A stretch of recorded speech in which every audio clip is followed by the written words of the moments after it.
2. So the question is that part 2 stand part. That's the debate on clauses 57 to 64. The Honourable Marianne Street. Thank you very much, Mr Chairman. Part 2 of the bill as it stands simply seeks to bring into line other pieces of legislation that are affected consequentially by the passage of this bill.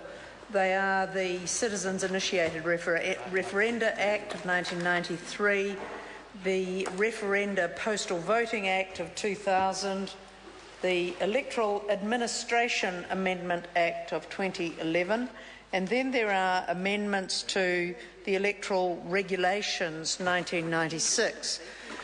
And I wonder if I might prevail upon the Minister in the chair to participate in this debate and simply explain at the end of the bill in part 2, where the amendments to electoral regulations are outlined, that whether or not there have been any changes to this provision since the enactment of the Legislation Act of last year, in fact of 2012, but which became effective in 2013. So the Electoral Regulations 1996, I presume, are disallowable instruments. And I would just like that confirmed, because here Parliament is talking about and considering electoral regulations and amendments to them in front of the House, rather than having regulations go through order in council. So if the Minister in the chair could just clarify that point for me, whether these come under particular provisions or not, which are provisions of the Legislation Act which would make these disallowable instruments and not legislative instruments. I can only assume they are legislative instruments because we are addressing them in the whole of the House in Parliament. But Mr Chairman, these consequential amendments, I wish that the legislation that in part 1 that we have just passed could have been amended, and that it could then have enjoyed the support of all of the parties in the House. It is a shame that part of this bill has not enjoyed the full support of this House. This legislation is too important, Mr Chairman. Any legislation around the electoral provisions that we have in law in this country ought to be passed not just by a simple majority of 61 to 59, which is about as slim as one can get, but they should enjoy the support of the vast majority of parties in this House. If the government had seen fit to accept some of the amendments that were put up in the last part, Mr Chairman, then this piece of legislation could have enjoyed that support. As it is, these technical bits in part 2, we will support. There's no point in opposing them. It would be simply not only churlish but a bit stupid to oppose them. But what this does do then, Mr Chairman, is it makes the passage of this bill problematic.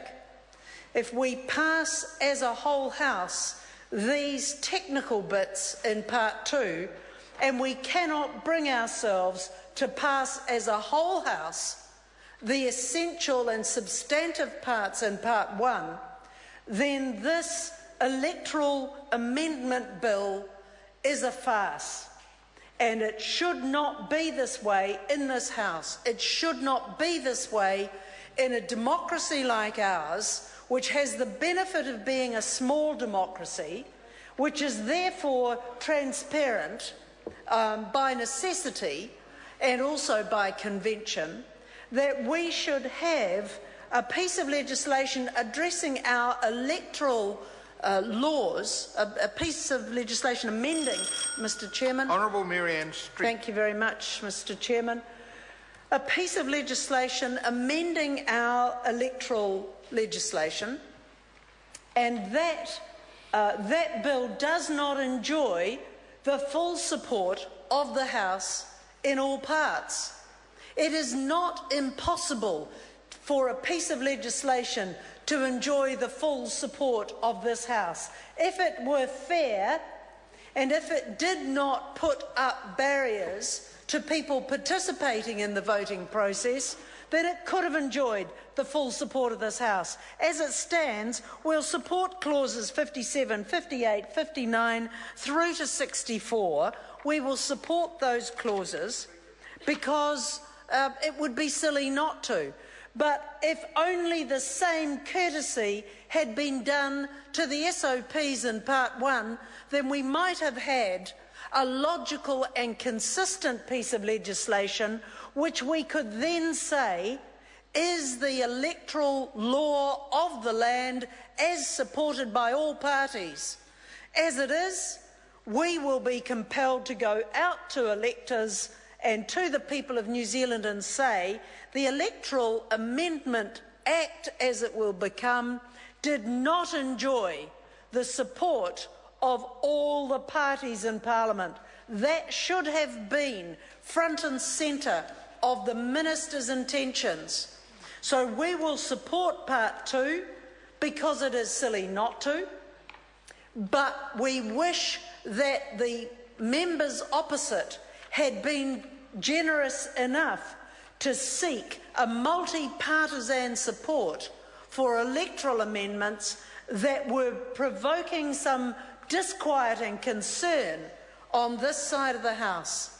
And so, Mr Chairman, it's with reluctance that we support Part 2, but we will make it clear to the people of New Zealand that the electoral legislation that we have was not as well supported in this House as it could have been. In fact, it was only marginally supported by a majority in this House, and that is not good enough. When it comes to electoral legislation, the government should have tried harder to get the consent of all parties. It was not beyond their wit to do that.